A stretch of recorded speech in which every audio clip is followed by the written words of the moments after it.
Hello，大家好，我是跟我柴，一个比特币的老玩家。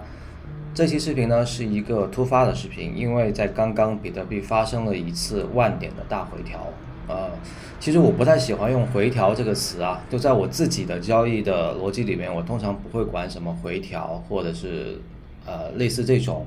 因为回调会有一种你似乎是一直在看多的，你似乎一直是认为它会涨上去的，所以你才认为每一次的下跌都是回调。我觉得下跌就是下跌，上涨就是上涨，那多和空它们都是一种绝对现象，而不是说什么也许它只是稍稍的这个往下回了一点点。我不喜欢去有这样的想法，因为这种想法会让我很纠结。就比如说我在周五的时候，周五的中午的时候，有给大家说在比特币在63300的时候，可以去尝试做一个短空啊。那这个空单呢，当时63300的话是能够直接接到的，而我自己呢是在早一天的时候，也就周四的时候，我就有去开好这个空单。当然，我的空单其实我为什么我自己在64000的时候去开了空单，而我去跟大家在63000的时候说开空单呢？因为我64000的空单其实开完之后是要拿很长时间的，而且拿这段时间的时候，我相信有很多人是没有办法去承受这种等待的煎熬，因为他在周四和周五的时候是一直在64000的时候这样子去徘徊的。如果这样子的话，我给大家这样的信号，也许大家就会觉得这个单子怎么还不赚钱，怎么还没有跌下去啊，就会有这样的感觉。所以我尽可能的去给到一些这种时效性比较好的一些策略啊。那我也不是什么绝对的一个空军的这个，就大家喜欢说我喜欢做空啊，但我其实也不是，我也会有做多的。就像我记得这一条策略的上一条就应该是做多的一个策略，就都来回做嘛。因为我们做合约的话，通常都不会做很长的合约，因为很长的合约呢，一个是你有可能会交比较多的一个费用，其次呢是你不一定能够耐得住那种剧烈的波动。通常来说，大家都会加至少5倍以上的杠杆，很多人都会加5倍以上杠杆，这应该是一个常态吧。而我一直给大家建议的就是最多不要超过10倍，而且你进场的时候，你千万不要拿你所有资金的大仓位来做合约这件事情，你就应该控制在10%或20%就够了。不要以为你资金量多，你就可以赚很多钱，你资金量多了之后，你亏也亏很多啊，所以你一定要控制住这个风险。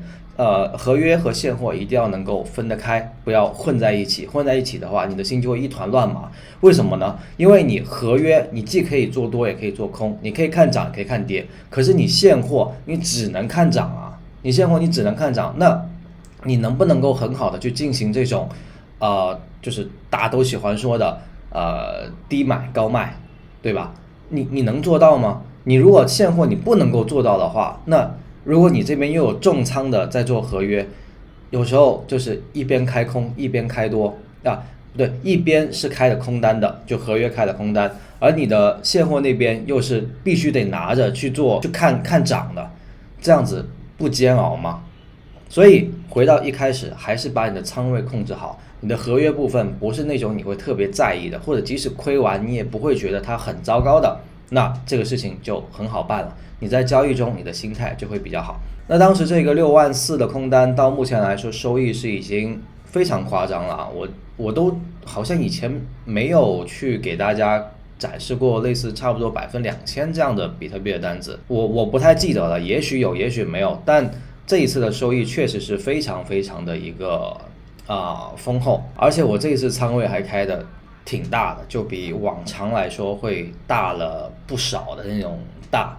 如果你觉得我的频道还不错的话，非常欢迎您使用视频下方的链接去注册并交易比特币。这些交易所都是我精挑细选出来的，经过了较长时间的一个验证，从而总结出来的一些我认为非常不错的交易所。他们无论从安全性从交易的顺滑体验，再到它的交易的深度等等这些综合因素考量，他们在世界上都是非常非常优秀的交易平台。你们能够使用这些链接去注册并且交易的话，就是对我最大的支持。那为什么我会在64000的时候去做这样的一个空呢？我们来看一下这个比特币的这个行情的一个图形在周五的时候，我会给大家说，我也许会去微调这个斐波那契通道图形。那你现在看到这个图形，就是微调过后的图形。微调过后的图形呢，它几个点是有所调整的。比如说下边这里比如说这个高点是0.786，对的，这个高点是0.786，然后第二个高点也是0.786，就这样子串起来之后呢，发现它的有效性还不错，就还可以啊，不能说完全特别完美。就我现在其实，在微调之后，我还会有一段时间去像测试这样子，看看它的有效性怎么样。比如说这种位置啊，这里还 OK， 这里还 OK，这里也还 OK， 但是总是差那么一点点，然后这里也还 OK， 就因为这种上下幅度不会特别大不会特别大。你像这里是63000，这条线是63000，然后它实际上到64900，就63300、64900就还好。所以呢，当我确定这个图形之后，我是有尝试它。就我觉得，有一句话叫什么？就是你不试你是永远不知道的。那你试完了之后，我当时就给大家说，那我们其实可以先看到一个61000左右啊，61000，那其实大概就是这个0.5的位置吧，对，0.5的位置。然后呢，我刚才自己设的这么一个止盈的一个位置呢，是53000的话，53000的话并不是今天的最低位啊，53000的话是大概就是这个0.236的位置，0.236。对，你看到右边那个小数字嘛，就是53000左右。那53000的话呢，它是一个我认为它可以去作为一个止盈点位的地方，就我可以止掉我刚才已经止掉了差不多35%左右的仓位，就我的空单。刚才你们看到的，这个空单，就我BTC USDT 和 BTC USD 都有去开，那这个就是我止盈的一个部分止盈的一个位置。那确实没有止盈到最极限的这种518，但是我觉得在530的时候去止盈的话，也是已经是一个很不错，我已经很满意了。我觉得这是一个很不错的一个收益，而且我觉得这样子自己心态也会比较好一些。就是我总结一下，你在这个地方你可以去尝试做空，包括我给大家信号的时候，就是这条0.618的线，就是给这个策略的时候，就是这个0.618的线给完之后，然后呢，我会把我的止盈设置在每个这种关节点的位置。比如说有给大家说在61000的时候，你可以适当的去止点盈，然后你在57000的时候可以止点盈，你在53000的时候可以去止点盈。就这样子的话，你是不会错过什么的，你最多只是少赚一点而已，但是你绝对不会多亏。包括止损也是一样的，在这一波下跌的时候，就有朋友他是在这个快速下跌的时候尝试去抄底，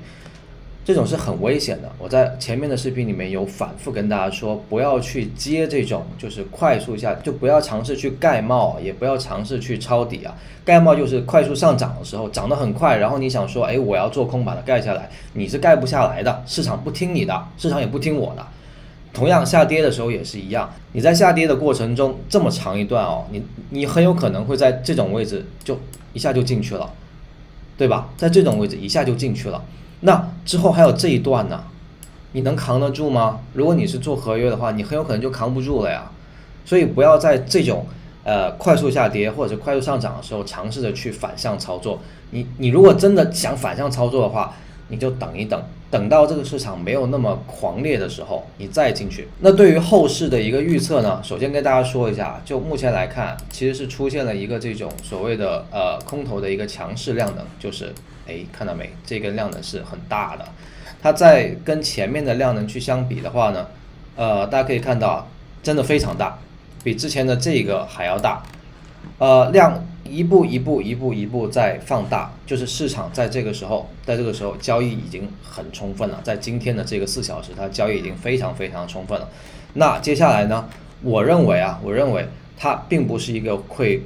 快速上涨回去的这么一个过程，它肯定在接下来还会有一段的这种下跌这是我个人观点我认为它还是会有这样的风险存在的。如果你想要去抄底或者是买入现货的话呢，我认为可以再等一等可以稍微 hold 住一下。另外呢，像这个 Feel 还有这个 Doge 呢，我其实都有去做空特别这个 Doge 我还画了很多个这种区间的这个图形，但是因为某一个交易所它彻底卡住了，我都没有办法去看我的仓位，就很尴尬。那这里也稍微多说一句就如果你要做合约的话呢，还是要选择一下这个就我推荐的交易所不是说这个推荐交易所给了我什么好处，它没有，我也没有广告费，但是我只是不希望大家在整个网都卡住的时候感到非常的焦虑，因为这个世界上还是有一些平台，它在这种剧烈行情里面是不会卡住的。如果你已经作为一个成年人，你已经进入了这个市场去做一个这样子的交易的话，为什么不用一个好的工具呢？为什么一定要委屈自己在一个一般般的或者是不太好的这样的平台去进行这种高风险的操作呢？本来这个事情就已经高风险了，那为什么我们还要受到这种奇奇怪怪的技术因素网络因素等等的影响，去导致我们没有办法执行我们的交易计划呢？对吧？如果你觉得我的频道还不错的话，非常欢迎您使用视频下方的链接去注册并交易比特币。这些交易所都是我精挑细选出来的经过了较长时间的一个验证，从而总结出来的一些我认为非常不错的交易所。他们无论从安全性从交易的顺滑体验，再到它的交易的深度等等这些综合因素考量，他们在世界上都是非常非常优秀的交易平台。你们能够使用这些链接去注册并且交易的话，就是对我最大的支持。OK， 那今天视频呢就到这里，感谢大家的关注，也希望大家可以给我的视频点赞、关注我的频道以及转发给你的朋友，也非常欢迎大家加入我的研习社和我的策略群，这些都是免费的，再说一次，都是免费的，谢谢。